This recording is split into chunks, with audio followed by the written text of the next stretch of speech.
সারাদিন রোজা রেখে ইফতারে এইরকম ঠান্ডা ঠান্ডা এক গ্লাস লেবুর শরবত যদি পাওয়া যায় তাহলে তো আর কোনো কথাই থাকবে না। আসসালামু আলাইকুম everyone, welcome back to my channel cooking studio by Mitu. আজকে আপনাদের জন্য নিয়ে এসেছি ইফতারে মন প্রাণ জুড়িয়ে যাওয়ার মতো 5 রকমের শরবত রেসিপি। আমার রেসিপিগুলো যদি আপনাদের ভালো লাগে লাইক, কমেন্ট এন্ড শেয়ার করবেন আর সাবস্ক্রাইব করে পাশে থাকা বেল আইকনটি অন করে দিবেন যেন আমি কোনো ভিডিও আপলোড করলে সাথে সাথে আপনারা নোটিফিকেশন পেয়ে যান। আর যারা অলরেডি সাবস্ক্রাইব করেছেন তাদেরকে জানাই অসংখ্য ধন্যবাদ। আজকে শরবতে আমি সরাসরি চিনি ব্যবহার করব না, শরবতের জন্য আমি একটা সুগার সিরাপ রেডি করে নেব। আর এই সুগার সিরাপটা আপনারা একবার বানিয়ে 1 মাস পর্যন্ত যে কোনো সময় যে কোনো শরবতে ব্যবহার করতে পারবেন। আমি চুলায় একটা পাত্র বসিয়ে দিয়েছি আর এতে দিয়ে দিচ্ছি 1.5 কাপ পরিমাণ চিনি আর 1.5 কাপ পরিমাণ পানি। আজকে আমি সুগার সিরাপটা বানানোর জন্য চিনি এবং পানিটা সম পরিমাণে ব্যবহার করব। এখন চুলাটা অন করে দিয়ে চুলার হিট মিডিয়াম টু লোয়ে রেখে মাঝে মাঝে নেড়ে চেড়ে দিয়ে আমি 3 থেকে 4 মিনিট রান্না করে নিব। 3-4 মিনিট রান্না করা হয়ে গেছে, দেখতেই পাচ্ছেন আমাদের সুগার সিরাপটা এরকম যখন একটু আঠালো হয়ে আসবে এই পর্যায়ে আমরা এটাকে চুলা থেকে নামিয়ে ঠান্ডা করে নিব। সুগার সিরাপটা ঠান্ডা হতে থাক, ততক্ষণে আমরা লেবুর রস প্রিপেয়ার করে নিব। আমি এখানে বড় সাইজের 3টা লেবু ভালো করে ধুয়ে নিয়েছি, এখন এগুলোকে ছুরির সাহায্যে কেটে নিব।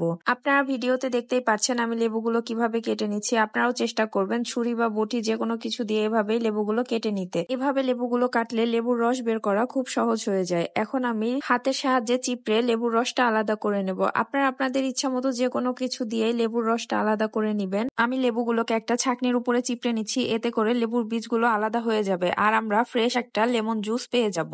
আমি সবটুকু লেবুর রস একটা কাপে নিয়ে নিয়েছি। আমার এখানে প্রায় 2/3 কাপ পরিমাণ লেবুর রস হয়েছে। এখন আমি অর্ধেকটা লেবুর রস এরকম একটা আইস ট্রেতে রেখে ডিপ ফ্রিজে সংরক্ষণ করে রাখবো। আপনারা যদি এইভাবে ডিপ ফ্রিজে লেবুর রসটা সংরক্ষণ করে রাখেন এতে করে যে কোনো সময় ঝটপট আপনারা লেবুর শরবত বানিয়ে নিতে পারবেন। আইস ট্রেটা আমি ডিপ ফ্রিজে রেখে দিব আর এই বাদ বাকি লেবুর রস দিয়ে আমি এখন লেবুর শরবত তৈরি করে নিব। প্রথমেই আমি একদম বেসিক লেবুর শরবতটা আপনাদের বানিয়ে দেখাবো। এর জন্য আমি এখানে একটা গ্লাস নিয়ে নিয়েছি। আমি এতে দিয়ে দিব 2 টেবিল চামচ পরিমাণ লেবুর রস।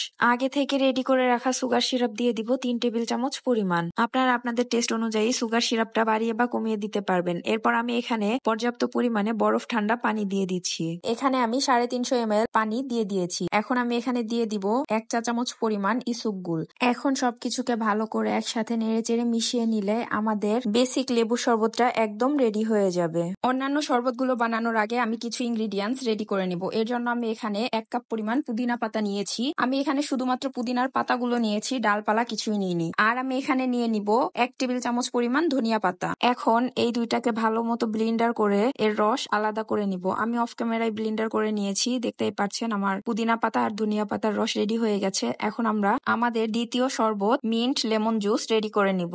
এর জন্য আমি একটা গ্লাস নিয়ে নিয়েছি আর এতে দিয়ে দিচ্ছি 2 টেবিল চামচ পরিমাণ লেবুর রস। আরো দিয়ে দিচ্ছি 2 টেবিল চামচ পুদিনা পাতার রস আর 4 টেবিল চামচ পরিমাণ আগে থেকে রেডি করে রাখা সুগার সিরাপ। এখন এতে দিয়ে দিব 350 ml বরফ ঠান্ডা পানি। এখন সবকিছুকে একত্রে ভালো করে নেড়েচেড়ে মিশিয়ে দিলে আমাদের মিন্ট লেমন জুস সম্পূর্ণ রেডি হয়ে যাবে। এখন এই জুসটা একটা সাইডে রেখে আমরা আমাদের নেক্সট শরবত mint ginger lemon juice ready করে নেব। এর জন্য আমি একটা গ্লাস নিয়ে নিয়েছি আর এতে দিয়ে দিচ্ছি 2 টেবিল চামচ পরিমাণ লেবুর রস, 1 টেবিল চামচ পরিমাণ পুদিনা পাতার রস, 3 টেবিল চামচ পরিমাণ সুগার সিরাপ, 1 চা চামচের থেকে একটু কম আদার রস, 1/4 চা চামচ দিয়ে দিব বিট লবণ, 1/4 চা চামচ দিয়ে দিব খাবারের লবণ। এখন এখানে দিয়ে দিব 350 ml পরিমাণ বরফ ঠান্ডা পানি। এখন সবকিছুকে একসাথে ভালো মতো নেড়েচেড়ে মিশিয়ে দিলে আমাদের মিন্ট জিঞ্জার লেমন জুস সম্পূর্ণ রেডি হয়ে যাবে। এখন আমরা আমাদের নেক্সট শরবত জিরা পানি বানিয়ে নিব। আর এই জিরা পানিটা আমার ছোট মেয়ে অনেক বেশি পছন্দ করে। জিরা পানি বানানোর জন্য শুরুতে আমি একটা গ্লাস নিয়ে নিব আর এতে দিয়ে দিব আগে থেকে ফ্রিজিং করে রাখা 2টা আইস কিউব। আমার প্রত্যেকটা আইস কিউবে 1 টেবিল চামচ করে লেবুর রস ছিল, তাই এখানে 2 টেবিল চামচ পরিমাণ লেবুর রস দেওয়া হয়েছে। আরো দিয়ে দিব সুগার সিরাপ 3 টেবিল চামচ পরিমাণ। আগে থেকে রেডি করে রাখা ধনিয়া পাতার রস দিয়ে দিব 2 চা চামচ পরিমাণ। পুদিনা পাতার রস দিয়ে দিব 1 টেবিল চামচ পরিমাণ। বিট লবণ দিয়ে দিব 1/4 চা চামচ। খাবারের লবণ দিয়ে দিব 1/4 চা চামচ। আর এই শরবতের মেইন ইনগ্রিডিয়েন্ট ভাজা জিরার গুঁড়া দিয়ে দিব 1 চা চামচ পরিমাণ। এখন এতে 350 ml পরিমাণ বরফ ঠান্ডা পানি দিয়ে দিব। এখন সবকিছুকে একত্রে ভালো করে নেড়েচেড়ে মিশিয়ে দিলে একদম ঠান্ডা ঠান্ডা মজাদার জিরা পানি রেডি হয়ে যাবে। এখন আমি যে শরবতটা বানাবো এটা আমার খুবই ফেভারিট, কারণ এই শরবতটা বানানোর আইডিয়াটা আমার বড় মেয়ের। ও এই শরবতটা খুব বেশি পছন্দ করে। চলুন এখন আপনাদের বানিয়ে দেখাবো অ্যাপেল লেমন জুস। আর এই জুসটা বানানোর জন্য প্রথমে আমি একটা গ্লাসে কিছু বরফ কুচি দিয়ে দিচ্ছি। এরপর এখানে দিয়ে দিব লেমন আইস কিউব 2টা, সুগার সিরাপ দিয়ে দিব 3 টেবিল চামচ পরিমাণ, অ্যাপেল জুস দিয়ে দিব 200 ml পরিমাণ। আমি এখানে একটা বড় সাইজের আপেল আপেল ব্লিন্ডার করে এর রসটা আলাদা করে নিয়েছি।